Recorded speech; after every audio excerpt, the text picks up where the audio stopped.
I want to welcome everybody to our very first Price School Distinguished Lecture, right? And so we're celebrating in the right way, I think, by getting off to a great start on the Distinguished Lecture Series in our newly named school. Distinguished lectures are, to me, one of the great institutions in the academy. It gives us the opportunity to hear from the best thinkers on topics that are integral to our own research. And in particular, it gives opportunities to students to hear from the best people in the field, the people who have written the seminal books and the same seminal papers that you actually have read. So this is a truly unique opportunity. Today we have a truly distinguished guest, Richard Sennett from NYU. He is a university professor, and he's also a professor of history and sociology. I know that Professor Sennett's work is well known to most of you, or to many of you, but I just want to say a few words about him. First of all, it would be no surprise to know that he's a Harvard PhD, right? The best of the best. But did you know that he's also a graduate of the Juilliard School of Music? Okay. You all know that he has written several books on workers and the role of workers in a capitalist and global economy. But did you also know that he has written 5 novels? He just decided to take some time off and write novels for a while. So I think we're talking about the example of Renaissance man here. I went through his bio, and not that he has many awards, but I did count 15, all right? Among them, an honorary doctorate from the University of Cambridge in Warwick, the Spinoza Prize, and probably my favorite, the Gambrinus Giuseppe Mazzotti Prize in 2010. But the list is truly too long to go into, but that's not all. He's also a fellow of AAAS, the American Academy of Arts and Sciences, which is one of the most prestigious organizations that one can be invited to as an academic. And he's a fellow of all kinds of things: the European Academy, the Royal Society of Arts, the Chevalier that I can't pronounce because it's in French, and the Royal Society of Literature, to name just some of them.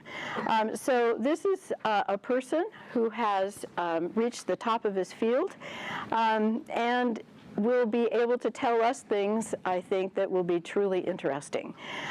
He's going to talk today about working together in an increasingly diverse society. I don't know what topic could be more appropriate to talk about in Southern California. We pride ourselves, right, as being one of the epicenters of diversity. So we are truly honored to have such a distinguished guest as our distinguished speaker today. And please help me welcome him to the podium. Thank you. Thank you for that very daunting introduction. I'm going to really disappoint you because, first of all, I never show PowerPoints. I am opposed to them on principle, so you'll have to listen to me talk. And unfortunately, I'm going to use you as guinea pigs to try and summarize or lay out some of the key points of a book that I just published on Thursday about cooperation. And I'm not going to read to you from the book. I'm going to try and speak more informally to you. And I thought I'd talk for about 50 minutes or an hour. I'm very long-winded, so if it goes on too long, you'll tell me. And and then I'd love to get some questions from you. This is a book on cooperation, which is part of a trilogy of books I've wanted to do for a long time. By the way, can you hear me? Is it okay? Okay.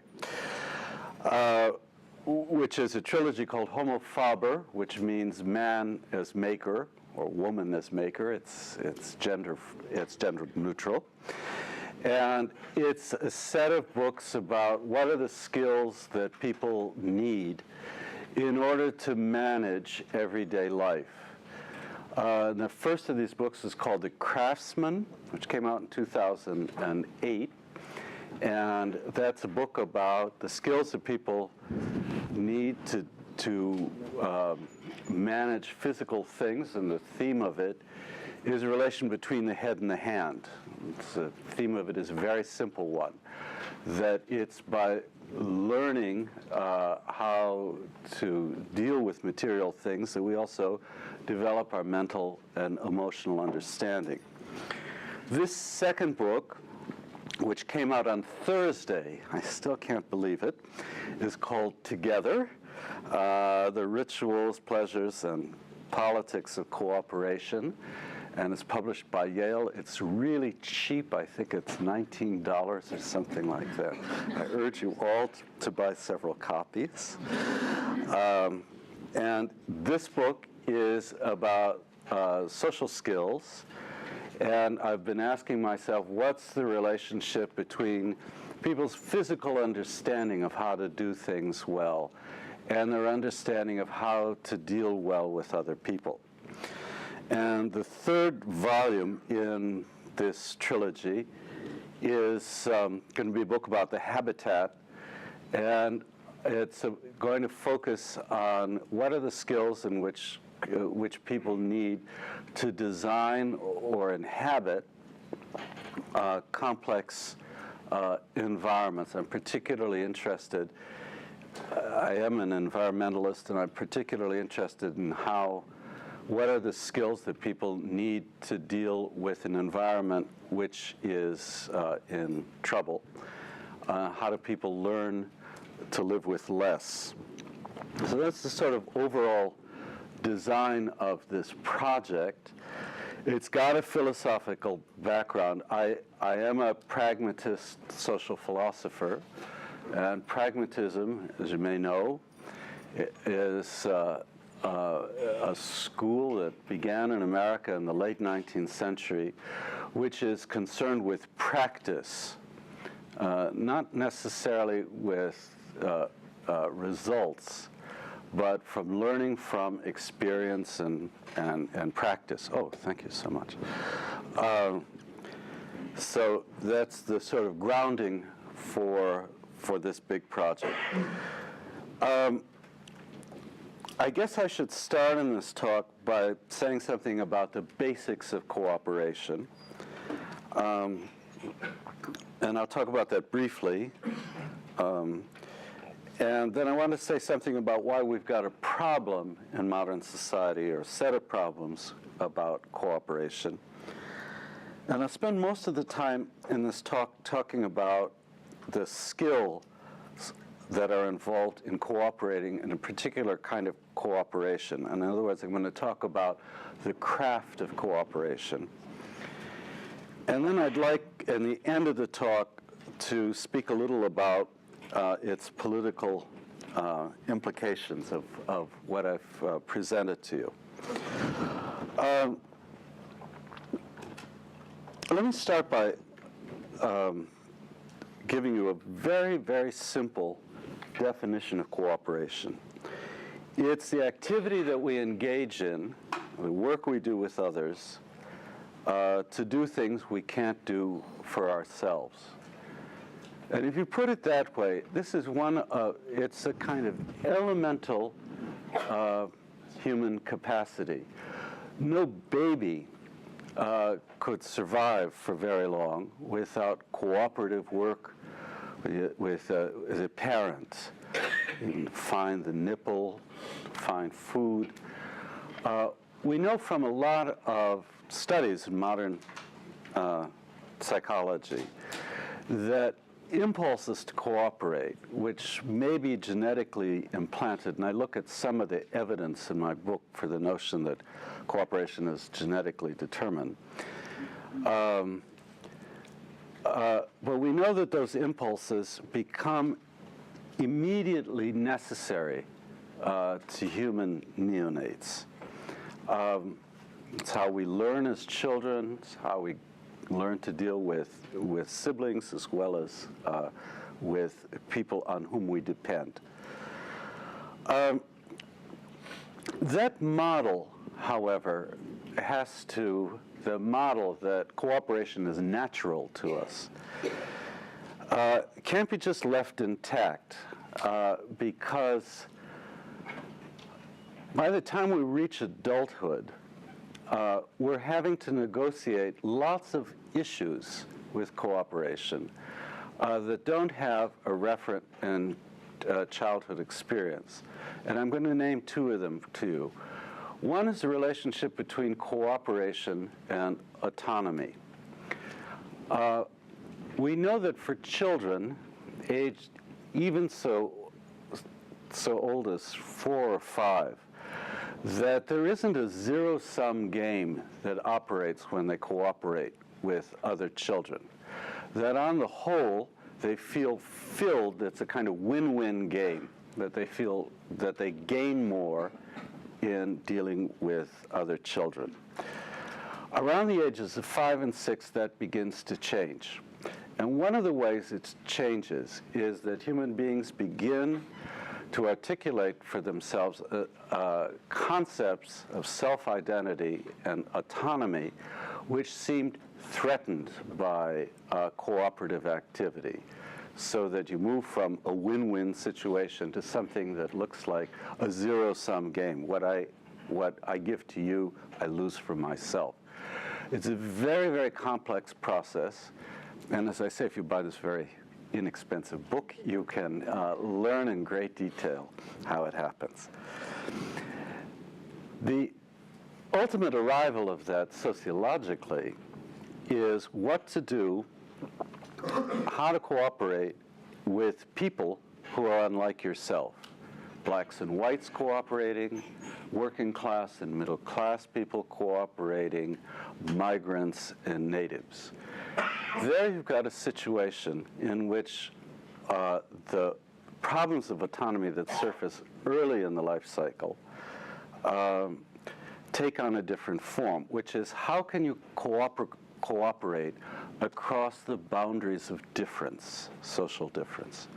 And this is a focus of what I'm dealing with in my book. How is it that you can get blacks and whites? I'm particularly interested in class differences, working class and middle class people, to cooperate around these boundaries of difference. And there the whole issue of autonomy becomes intertwined with the notion of group identity. And the zero-sum game begins to kick in about weakening a sense of identity in cooperating with others. It's a problem. And it's a problem which requires skill to be managed. The third element of cooperation, I've talked about how it begins as something natural to us, how it begins to change its focus a little as human beings acquire a sense of distinctive self, and then again in adult life as group differences appear. The third element of this is obviously the relationship between cooperation and competition. Now, if you read the literature about cooperation that's written in the 19th century, this is always put as an opposite. Cooperation and competition are in conflict. I think it must be a literature that was written by people who have never played a sport, a team sport. Nor is it somebody who has actually gone into an office and had to deal with 20 or 30 other people at the same time. We find all sorts of ways in modern society, in any social group, for adjusting cooperation and competition, not merely that we cooperate in order to compete, but we also cooperate with our competitors. Think about the most elemental form of this, which is you're all playing by the same rules. That's a kind of agreement before you start competing, which is necessary to play a sport or to run a market. You know, if you're playing by different rules, if it's just I'm going to, get by any means possible, I'm going to destroy you, you don't have games in the proper sense. In the adult world, this has the same thing in the military, which I discuss at some length, even in religious groups.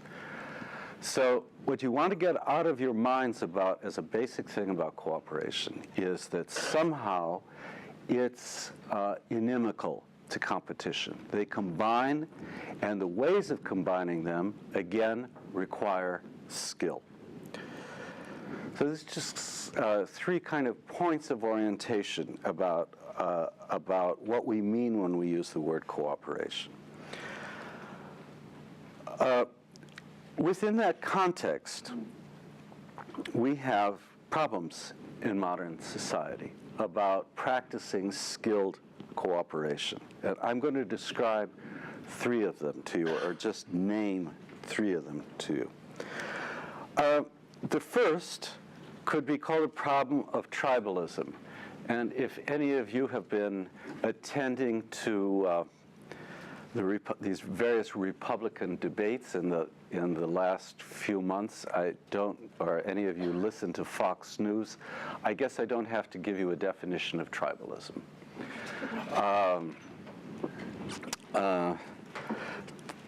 And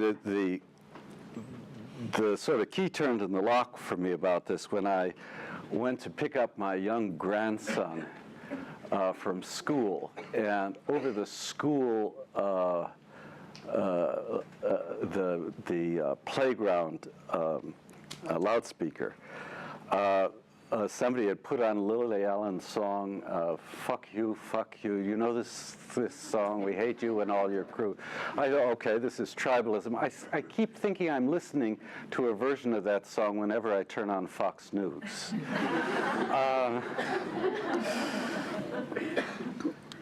And I mean, it's a larger problem, obviously, in American politics, for whom the notion of cooperation is challenged, as in the Congress, by this kind of very tribal behavior on both the left and the right, I should say. We lefties are as tribal as, well, not really as tribal, but we're nearly there. It's also an issue in urban studies in terms of the notion of cosmopolitanism. Cosmopolitanism is a form of engagement with other people which should surmount the notion of hewing to one's own identity, one's own tribe, if you like, in the city. But in fact, we know that with some rare exceptions, cosmopolitan behavior is the exception rather than the norm in modern cities. That people tend to withdraw from those who are different, or that they tend to treat them with indifference rather than engagement. That's a form of tribalism, too. It's not an aggressive form of tribalism. It's a form of saying you're not present. You're not really there. So one of the aspects of thinking about how to get a skill in cooperation is how to get beyond this kind of tribal thing so that you feel that you can relate to somebody who is different than yourself. And I would say that that's particularly in the US now, that's a skill which is notably lacking. The second problem we have with cooperation is one that has appeared to me. I've spent the last 15 years, well, I've spent a lot of my life actually, studying labor problems from the time I wrote a book called The Hidden Injuries of Class up through the last 15 years, when I've been studying forms of middle-range labor in modern capitalism, particularly in high-tech and in finance capitalism. And what's happened, it's something you can chart fairly empirically, is that forms of cooperation in the workplace are being transformed from being something that people practice fairly seriously to something which has become more and more superficial.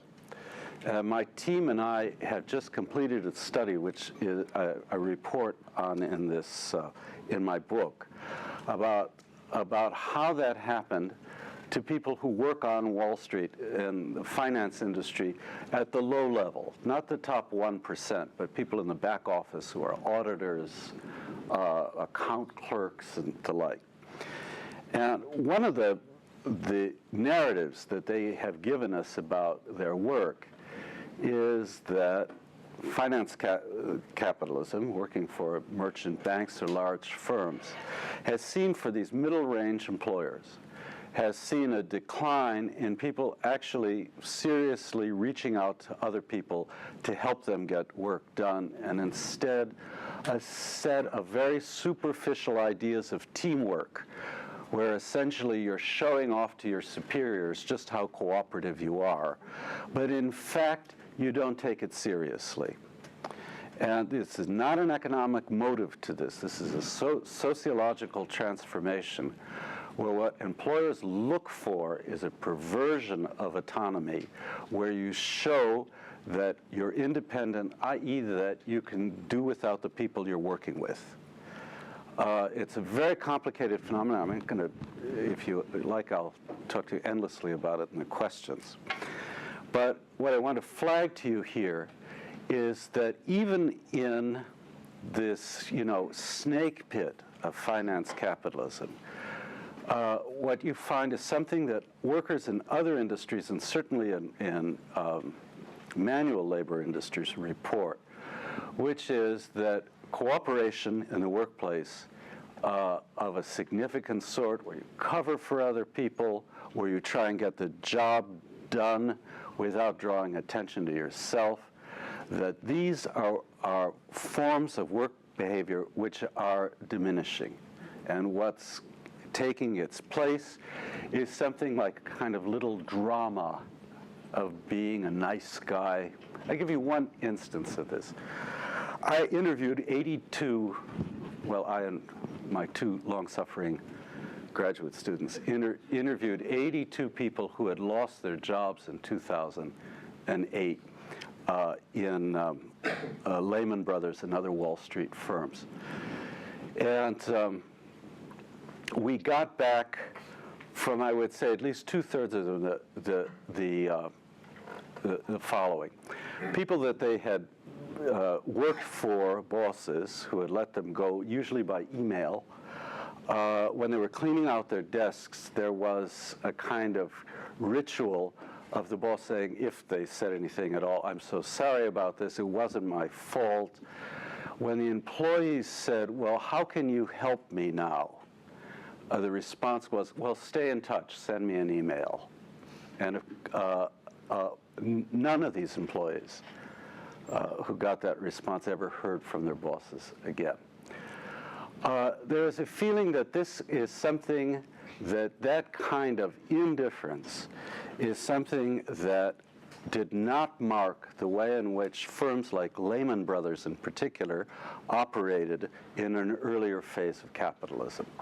And as I say, this is just a story, but it's illustrative of a set of interpretations that you find in many walks of work about the notion that significant kinds of cooperation are diminishing. The third area that I've been looking at is cooperation online. Is the web really a great tool for fostering difficult forms of cooperation among people who are different? Well, it is and it isn't. It is when programs like Facebook, which was designed as a kind of beauty pageant, as you know, become used for political purposes, or Twitter, which was never meant for political purposes, gets the program is adapted to another end. It isn't in programs that I've studied which are specifically designed to help people doing very complex tasks cooperate together. We did a study of one of these programs called Google Wave, which has just been closed down. It was a $164 million failure of Google, so they're not very happy about it, which was designed to allow people at a distance to cooperate on complex projects. And the reason that it and similar projects which try to enact cooperation online often fail is an interesting one that will take me into the third part of this talk. The Google engineers imagined that as cooperation proceeds, projects become more clear, that people become more focused, that there's more shared information and shared understandings. If you wanted to think about this in terms of social theory, the Google engineers thought like Habermasians, right? That gradually interaction breeds mutual understanding, which breeds an economy of communication. What the programs literally push to the side is seeming irrelevancies that have nothing to do with the business at hand. They disprivilege what's called lateral communication, which is when I talk to you about, say, how we did a project in immigration, and you say, you know, I've sort of been wondering about how many of these women migrants are actually getting good health care. And the webmaster says, well, that's an interesting problem, Jim, but it's not central to what we're doing. So that you gradually begin pushing aside lateral knowledge in order to get focus. And what happens about this is two things. One, that the people like Jim, whose mind hits onto something and then spurs off to something else, feel displaced, I didn't really contribute anything. And two, that the knowledge gets pushed to the side so that the project becomes more and more coherent and less engaging to other people. It loses depth, as Google itself acknowledged. This is a way of what's called linear communication. That is, that you try to gradually distill difference into this Habermasian common field so that you can get a linear path of cooperation. And the results of it, as with this very expensive Google Wave failure, are that the projects themselves become less and less rich in content because you're expelling all the stuff that's irrelevant. Now, for any of you who are scientists, you'd understand that this is a terrible way to do science, right? We're often interested when we do scientific work in anomalous results. We're interested in failure and why things fail. We're not interested in simply getting things to work. Of course, we are in a mechanical sense, and that's important. But when we're experimenting, we're not just doing the work of confirming a hypothesis, getting more and more clarity. We want more. That's how we get scientific advance.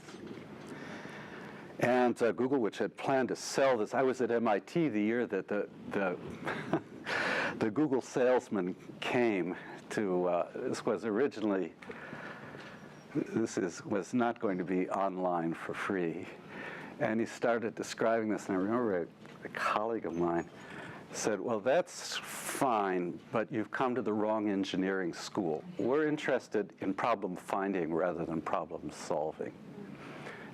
And he was dumbfounded, and he left. So, now, I tell you this story about this because it suggests why we need to find a different way of thinking about the skills of cooperation than those of unanimity, coherence, and singularity, and in itself. And I'm going to describe to you 3 skills that I think address this complex form of cooperation, 3 skills which constitute the craft of cooperation. The first of them has to do with the distinction between dialectics and dialogics. Bear with me. I'll try and make this clear. Let's put this in a very simple way. These are 2 ways of communicative interaction. Dialectics are skills of argumentation. Dialogics are skills of listening. And my argument to you about this is that dialogical cooperation is more useful in dealing with the kind of complex cases that I've described than dialectical argument. Let me just unpack this. You all learned, or you should have all learned in school, you know, the dialectics was thesis, antithesis, synthesis, which is a little what I think the Google Wave engineers had in mind too. But they were not Hegelians in this. Hegel's notion of the dialectic is, I say something to you, and you respond by speaking another language that I don't understand. And that the synthesis is somehow where we fight to speak across these barriers of difference to be able to act together. This is why in Hegel, this is what the master-slave relationship is about. The master talks about hard work. And the slave remains a slave if he says, but this hard work is hurting me. He has an antithesis at the point at which the slave or the worker says, well, you know, yeah, hard work is important, but what's really important to me is X, Y, Z. And the master says, I don't know why you're talking about that. And gradually, through back and forth, they find some hidden tissue that connects the master's desire to elicit productivity, and the slave's desire to think in a totally different realm about what work means to him or her. If you know something about the history of speech during the slave era in the United States, this is what James Scott calls a hidden transcript. That is, a master is talking about, do this, you know, you're lazy, good for nothing. The slave talks back to the master, but in a way that where other fellow slaves hear a completely different speech. That's a thesis and an antithesis. And then somehow they get together in this. But it is all expressive. The Hegelian notion is of this interplay of mixed messages that lead to expression. Dialogics has to do with listening skills, which are very different. The term dialogics comes from the Russian linguist Mikhail Bakhtin, B-A-K-H-T-I-N, who remains, who is long dead, but was killed by Stalin, but remains a very puissant force in thinking about communication. For Bakhtin, dialogics, and particularly the listening skills, are when, for instance, you say to me, you know, work harder. I go, well, what's that? Why don't you think people are working hard? You try and respond to not what's said, but oftentimes what people intend when they speak. That is, you are attentive to what's the subtext of what they're doing, and you're not responsive to it in offering an alternative. but trying to signal that you're listening to what somebody is doing without making a counter-proposal. It's the absolute idea, as you can imagine, of Freudian psychoanalysis, but it operates in all good listening situations. That the skills people get are, first of all, skills that require, that attune them to finding subtexts. And the second thing about it, which makes it very different from dialectics, is that in dialogical forms of communication, there isn't a linear narrative. That isn't, there isn't a denouement where people feel, okay, now we're really together. They feel, in my terms, close, adjacent, but not the same. And that can be communicated in various ways to other people. It's a state of dwelling in a situation where there isn't a denouement, a consummation, a catharsis, in which you have a relationship with somebody else, which is a process. What dialogics enable are people to be able to remain in the same room with people they don't understand or people they disagree with, because you're not looking for a resolution. And it's a very important part about of the kind of cooperation that this brings into being, is that it doesn't push aside lateral views. That is, we think about as kind of these parallel tracks or seeming sidebars of information remain present as part of a discussion. So that is learning how to listen in that way, where you're really attentive to the other, where you're not trying to offer an alternative, but to be with someone whom you may not understand or agree with, and where you leave ambiguities on the table or unresolved issues on the table, is dialogical communication. And it is, to me, the kind of communication that enables complex cooperation. If I can just put this in this is a rabbit hole I promise I won't jump into. This is what our president is not good at. He's good at dialectical communication, but he's very, very poor at dialogical communication. I will not jump into this rabbit hole unless you invite me in the questions. The second of the skills I want to describe to you has to do with the relationship between informal and formal conditions of cooperation. And I'm again going to use the example of speech acts to give you an idea of this, although in the book I use activities. When we speak in the subjunctive, as people in Britain, where I live most of the time, do, I would have thought that, or the academic version of it, your very interesting lecture prompted in me the thought that quite possibly, and then comes that, what you're doing is leaving a space open for informal relationships.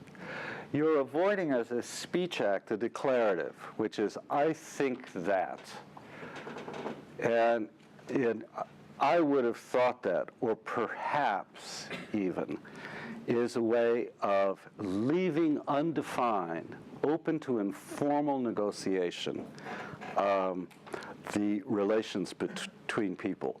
Whereas if you follow, say, for instance, Robert's Rules of Order for conducting a meeting, you have a highly formalized system of cooperation. Right?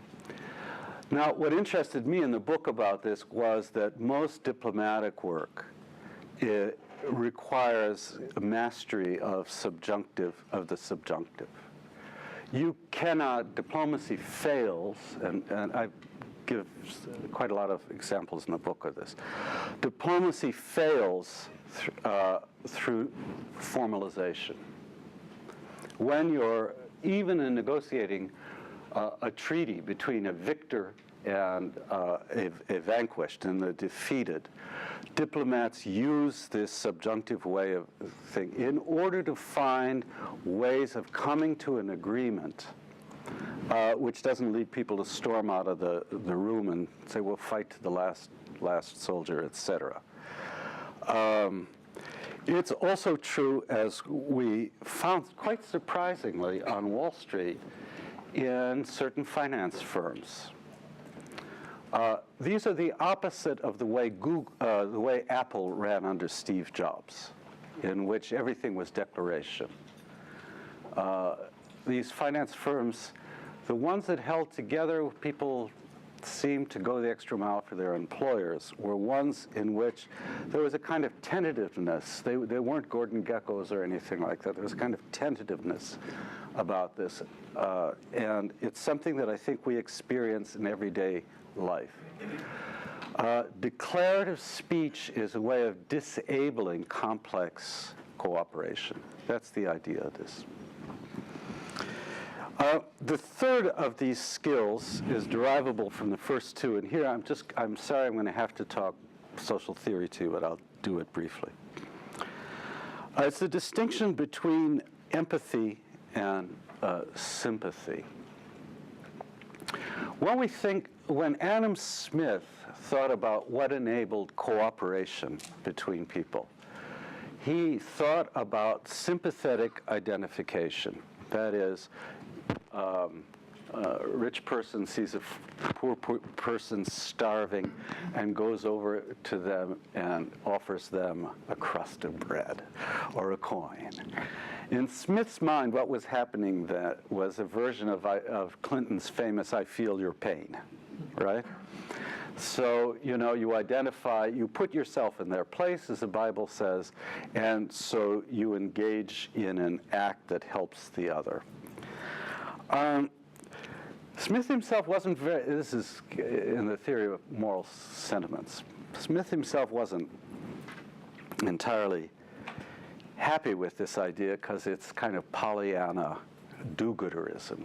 But nonetheless, he stayed with it pretty much, and he thought that's what built trust in markets, for instance, that you could identify with somebody else in a market. You could understand where they're coming from, as we would say. That's sympathy. Empathy is quite a different kind of construction. It is a recognition that somebody else is experiencing something that matters to them that you don't understand. And the great student of empathy on these terms was R.W. Winnicott, a psychiatrist, psychologist in Britain. His granddaughter, spiritual granddaughter, is somebody named Sarah Hardy, H-R-D-Y, who's just published a book on empathy and the way it abets communications. A wonderful book. The idea in empathy is that you get out of yourself. You're not focused on me, but you don't assume that you are me. That is, you're able to recognize the other as experiencing something that requires your attention or that makes you curious. It isn't necessarily an emotional state. Simply that you're interested in something outside yourself.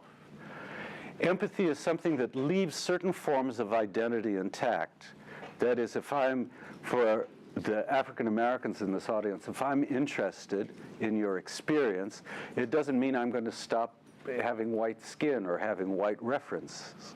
But I'm interested in you, not in the relationship and not in identification with you. I'm interested in you, in yourself. And empathic work of that sort is enormously important, as I try and show in the book, in workplaces, particularly in workplaces which are innovation-orientated. That is, if I'm trying to find out something and I'm in a team, about something that somebody else has thought. I've got to be able to suspend what I'm doing and attend to what they're doing without saying, oh, I know how to use that, or I know what that's about, or let me tell you what you found. You understand what I mean? You are, instead, your curiosity is piqued, or simply the notion that you understand that there's something that they found which is important, whether it relates to you or not. In that sense, and I just put this very abstractly, that empathy is a non-relational social relation. Understand what I mean by that? It's a non-relational social relation. And sympathy is purely a social relation. So the three skills that I think that are required to deal with the kinds of complex, the issues of kind of complex relationship in modern society, where there's so many differences, so many different kinds, that are required to deal with this in a skillful way, this to cooperate in a skillful way, have to do with the distinction between dialectics and dialogics, between the formal and the informal, and between sympathy and empathy. And my argument to you is that we get better at cooperating with people who are different by privileging dialogics, informality, and empathy. Let me just conclude by saying something about politics, since I began with that. I'm old. I was pleased and amazed to see that a lot of these college-age kids talk to these rather elderly people hobbling around. It was a situation in which there was a kind of social encounter, which normally doesn't happen, at least not very often. When I say we were informally organized, what I mean by that is that very soon people would self-organize in small groups. There was a toilet brigade, there was a food brigade. All the food seemed to be vegetarian, which is disgusting to me, but no matter. It's what people wanted. The tents were there were people who organized themselves into keeping the tents in order and so on, and people who dealt with the media, so on. And a lot of this didn't follow some kind of organization chart about how to stage a protest. And the reason for that is that they weren't protests. They were that, but they were something much more. They were experiences of informal cooperation. And it's something that it seems to me is, when I was writing the book, I finished the book just as these movements were starting. It seemed to me when I was writing the book, well, this is pie in the sky. But in fact, this is not pie in the sky. And the reason for it, which is a larger principle, is that we saw there the actual practice of bottom-up cooperation. And everything that I've been describing to you today, this kind of cooperation, its politics are what it would mean, what it does mean, what it will mean, to practice cooperation from the bottom up. Bottom-up cooperation requires dialogics. It requires attending to all the twists and turns and seeming irrelevancies of people working in a community. It requires informality much more than formality. This was a great insight of Theodore Keel, who was a labor organizer in New York, and the teacher of Saul Alinsky, that if you want to start a grassroots movement, the first thing you don't do is write a manifesto, nor do you lay out an organizing structure. If you want to start another kind of movement, go ahead and do it. But if you want a grassroots movement, forget it. You need to have this kind of more informal kind of organization, which is what happened out of Wall Street. And finally, you have to be willing to get outside yourself. That is, you need to have that attention, that empathic attention to others for what's going on with them without asking, can I identify with this? Alinsky once gave me I knew him when I was a kid, once gave me a wonderful example of this.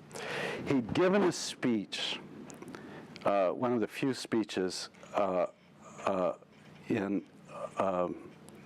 he was a great community organizer who didn't like to speak in public much.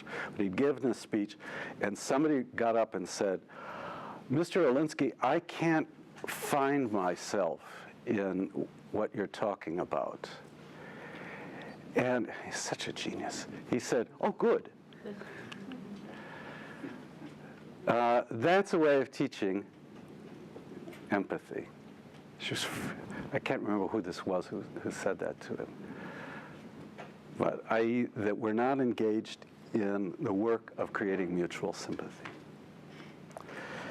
So for me, there's politics from the bottom up. If you really believe in grassroots politics, this is the kind of cooperation you need to practice. And may I say, if you're not politically attuned, it's also the kinds of things that, for urbanists, make a city street work. You can look at this, how do strangers cooperate on the street? The thing that binds them together is not so different from grassroots cooperation with a political caste. It's dialogic, it's informal, and it's empathic. So, I don't know, these are some of the themes that are in my book. I'm sorry to be so scattered about this, and I seem to be leading you back to, I must have some deep capitalist bone, because I seem to be leading you back constantly to the notion is, if you read my book, you'll see what I mean, but no matter. But I hope this is clear, and I'd love to get some responses or reactions from you to it. Yes? I'm curious about your use of the word informality. So, on the one side, on the Occupy New York side, it's a group of relatively like people crossing because they have a shared value of their political stance. But the people themselves are very unlike. I agree. Difference brought together by similarity. Then you use the diplomatic language informality, which is much more about power. So if I'm a vanquished versus a victor, there's a power relationship. And in there, the informality of the language could hide that power. So I work in the area of planning. And so for a long period of time, one of the concerns about community members was that the language of the powerful, the planners, the developers, the city makers, was indeed actually informal. It was relatively abstracted and vague, and they would never actually declare anything, because then if they didn't have to declare anything, they didn't have to promise anything. Right? Yeah. And so the other two seem very right on to me, but that informality, you seem to be using it in two different ways. And the one, the bringing together at Occupy across informal developments, informal brigades, that makes perfectly good sense in the bottom up.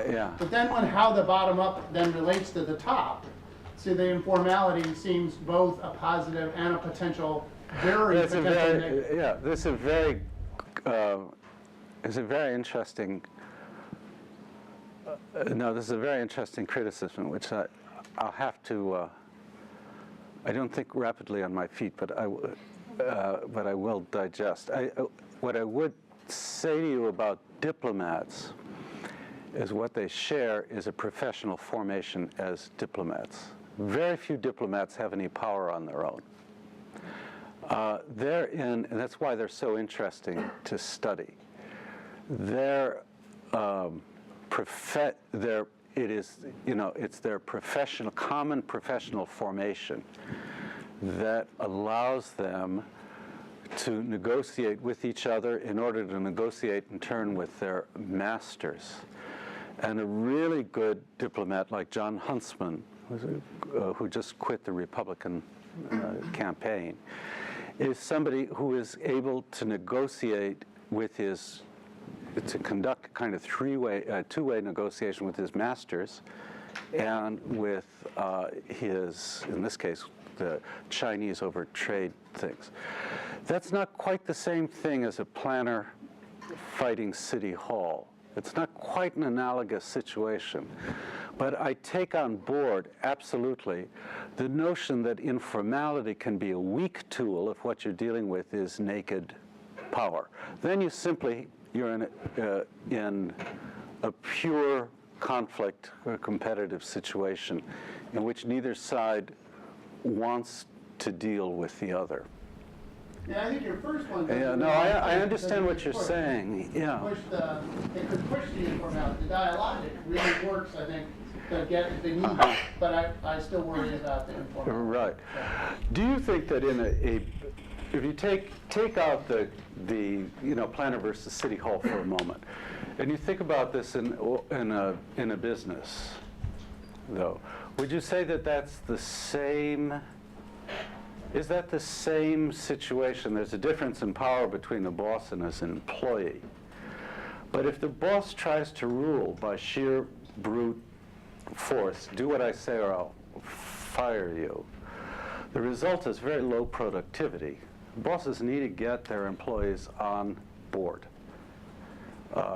especially if they want to get more productivity out of them than they're paying them for. You're more of a historian of labor than I am, but it would strike me that at some point that declaration of rights plays a role in Yes, that I conversation, agree. right? Yeah. So the formality seems to go with the informality. They seem to work off, and they're almost Dialogical. Let's come back to this.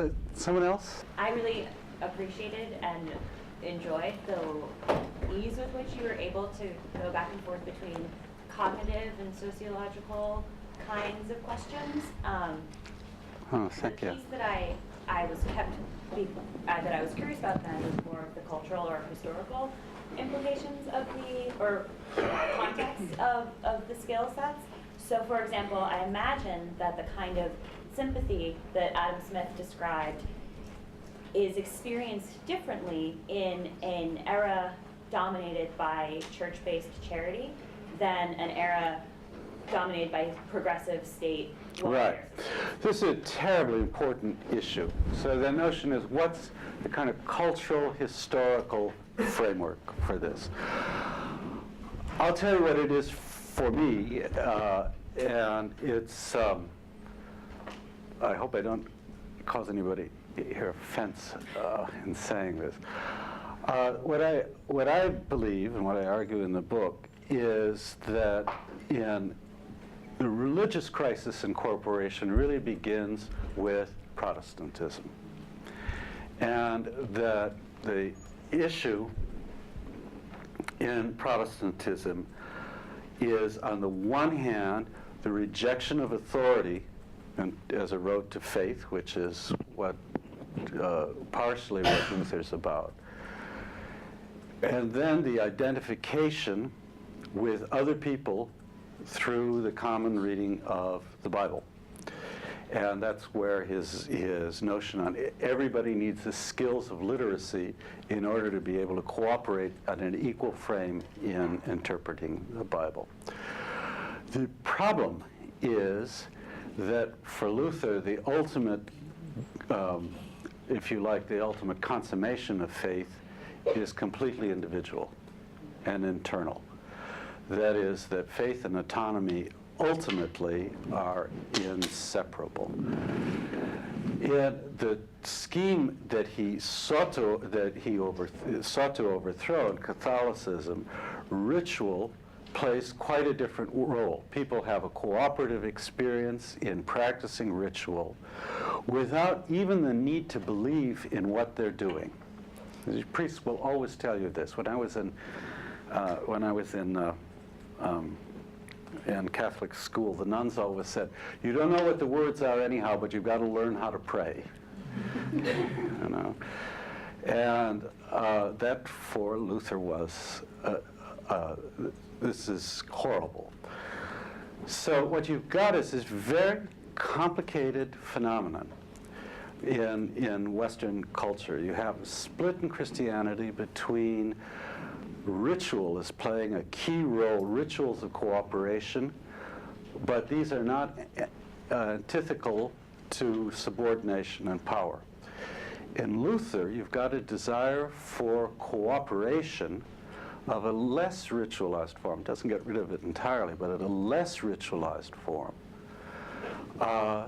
to strengthen the community, the faithful, to be a city on a hill, and in those terms, but that ultimately you can only find religious faith within. And if you don't find that faith, then you leave the community. Whereas in Catholicism, it really doesn't matter. I mean, what those nuns told us is they believe for good, you know. As long as you obey and observe, you're a good Catholic. That's not true for this. I think that's one cultural formation for this. Judaism, I don't know about. Islam went through a similar split. It's quite interesting, which is the Sufi. The Sufis became like Mormons, like Lutherans, like Protestants. So that's one context for this.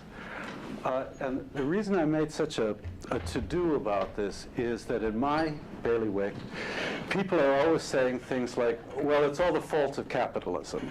And of course it is a problem in capitalism, and it's capitalism's fault, and so on. But the problem about what makes cooperation complex in our culture is much more than an economic issue. It's also an issue of ritual and culture. That's where I am on this. Does it make sense? Does this seem right? Yeah, okay. Let's take another question. Yes? When you were talking about the difference between sympathy and empathy, Yeah. one of the things for me that I had a little bit of trouble with was... This is already a subjunctive, so wonderful. Maybe it's California. Maybe I've just been in the East too long. Well, it's okay. I'm from the East, so maybe. Yeah. But what are the things you have trouble with? So when you explained empathy and you talked about how important that was for Yeah. real cooperation, it still seemed to leave each person very distant from one another. And I understand when you're talking about that example of sympathy where the rich guy goes by poor guy and says, oh gosh, glad I'm not you, but if I were, I'd really like if you gave me a crust of bread. But there's something very pitying in that interaction. There is. Where isn't there a way where there can be sympathy, where you're trying to recognize a commonality without like imposing yourself on the other person and how you're seeing them? Because like, if that's... It's very clear. All I can tell you is that the question you're raising is a question that in social theory was raised by Hannah Arendt, who hated pity, she hated charity. And her notion was, well, what is the alternative to that? Her critique of what I've said to you would be that what you're talking about is perceptual, that empathy is a perceptual condition. It may lead, as in a scientific laboratory, you know, to me getting involved in what you're doing. But basically, it's how I'm looking out. So her solution for this was that the opposite of sympathy was fraternity. And by that, what she means is an action in which you undertake cooperation with somebody else for the sake of something that's a higher goal than your relation to each other. And the notion is that for Hannah Arendt, that you transcend your immediate life world of the people you know and what you know about them, because you have this higher goal, which is fraternal. And And that can be, it's not informal for her, it's formal. That is, you can only transcend face-to-face by something formal. So it takes her into a place that she was very uncomfortable with. The Nazis were fraternal. Right? Zionism, which she originally subscribed to and then rejected, was fraternal. It's all about transcendence. So it's a very thorny problem for social thinkers about this. My view is the virtue of it is that it's about immanence, what's transpiring between us now. But the defect, in my view, is that it's not a way of thinking about action. You know, they're both Arendt and this view are ways about thinking about avoiding the sympathy trap. But they each contain a defect, which is life, you know, but I mean, but you see where this would go. And maybe I'm more inclined to believe myself only because I think basically, and that's why I undertook this whole project, I think that people's concrete my field of social theory is riveted by people, is littered with theories that have very little to do with material practice. You know, you can't touch it, you can't kick it, you know, you can't see it. And I guess I incline to my view because it's something that's you can study concretely. We can study in a science lab when people get into an empathic state with other people, when they leave their own bench, for instance. One of my students is doing this in terms of water, what she calls a water cooler effect, which is what do people talk about when they, you know, they go to the hang out for a water cooler, or this is in Britain, go out for a smoke, you know. You know, there are ways to chart that, whereas very task-oriented people tend to be very asocial in labs. That's what she's finding. But it is a defect. It's an attitude. Whereas what Arendt was about was what are the actions we take in the world when we want to avoid sympathy. And they were for her always these, you rise up, you know, you're fraternal in a way that doesn't have to do with your knowledge of each other. That's what she had in mind. I cut you off, so now can I uncut you? Let's make this the last question, and then I'll go out for a smoke. You know. Well, it's ironic it would be the last question because my comment was, I think that the three things that your three suggestions have in common is that they each of them kind of lacks a sense of finality, right? Right. Each of them leave things open. That's the point. Exactly. I actually find the term, rather than the formal versus the informal, I actually found it more informative when you talked about it in terms of the subjunctive, the conditional subjunctive. That made more sense to me than thinking of formal and informal, although I can see it both ways.